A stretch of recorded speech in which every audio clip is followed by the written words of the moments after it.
یہ نڑ سر کی محفل ہے۔ بلوچستان میں کوہ سلیمان کے پہاڑی سلسلے کے گرد رہنے والے قبیلے اس فن کے ذریعے اپنی تاریخ و ثقافت کو بیان کرتے ہیں۔ حلق سے گانے کی وجہ سے بھی یہ ایک منفرد انداز گلوکاری ہے۔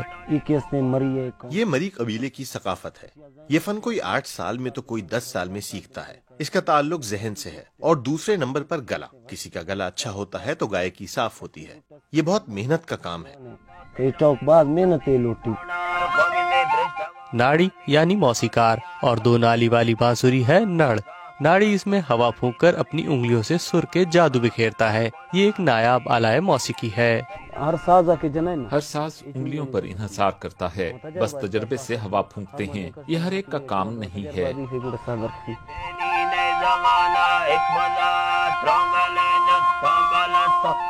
ناڑی اور سری دونوں مل کر اپنی موسیقی کے ذریعے شاعر کی شاعری کو پیش کرتے ہیں، جو کہ ایک طرح کی داستان گوئی ہے۔ انسانوں کا اور جنگوں کا ذکر کیا جاتا ہے، خدا اور قدرت کی تعریف کی جاتی ہے۔ یہ شاعری روح کی غذا ہے، سمجھے؟ روح کی غذا، دل کی غذا اور ایک شوق ہے۔ نڑ سر کا یہ روایتی فن بظاہر تو قابل ستائش ہے، لیکن اس کے تخلیق کار اپنی روزی روٹی کمانے کے لیے مختلف کام کرتے ہیں۔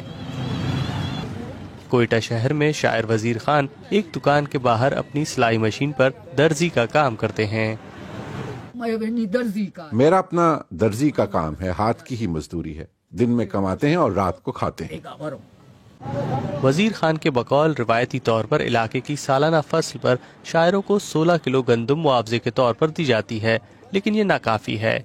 شاعر کے لیے تنگ دستی ہی ایک مسئلہ نہیں، بلکہ نڑ سر کے لیے ناڑی اور سری کو تلاش کرنا بھی ایک بڑی مشقت کا کام ہے۔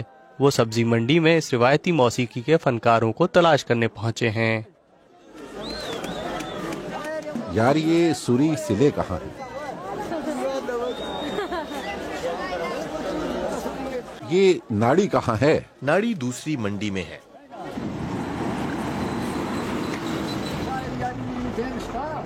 نڑ سر میں شاعر اور فنکاروں کا چولی دامن کا ساتھ ہوتا ہے۔ جتنی عمدہ شاعری ہوگی اتنی ہی عمدہ دھن تیار کی جائے گی، اس لیے شاعر کے لیے ناڑی اور سری کے ساتھ مل کر کام کرنا اشد ضروری ہوتا ہے۔ میں شاعر ہوں، میں شعر لکھ کر سری کو دیتا ہوں اور پھر وہ سر میں گاتا ہے، سری پھر ناڑی کے ساتھ بیٹھتا ہے، ناڑی کی دھن پر سری شاعری کو گاتا ہے۔ میرا کام وہ شاعری کرنا ہے۔ کسی بھی شاعر کے لیے شعر کی تخلیق ایک روحانی عمل سے کم نہیں ہوتی۔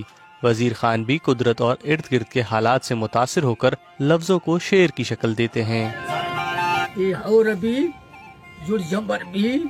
جب بارش ہو، بادل گرجیں، بجلی چمکے تو شاعر کا دل جوش میں آتا ہے، تب شاعر اسی جوش سے شاعری کرتا ہے، سمجھے؟ ہمارا دین بھی یہی ہے، عبادت بھی یہی ہے، سب کچھ یہی ہے۔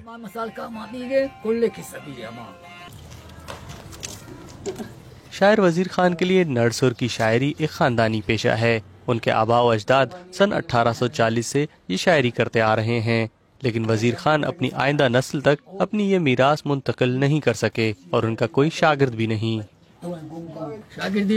شاگردی کچھ یوں ہوتی ہے کہ جب بیٹے ہوں تو انہیں شاعری سکھائی جاتی ہے۔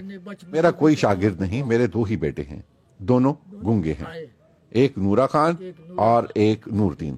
میرا شاگرد کوئی نہیں ہے، میں کچھ نہیں کر پایا۔ بلوچستان کے روایتی فن نڑ سر کو ناپید ہونے سے بچانے کے لیے بہت ضروری ہے کہ ناڑی، سری اور شاعروں کے معاشی مسائل کو حل کیا جائے تاکہ وہ نڑ سر کے نایاب فن کو زندہ رکھ سکیں۔ اظہار الحق، DW اردو، کوئٹہ، بلوچستان۔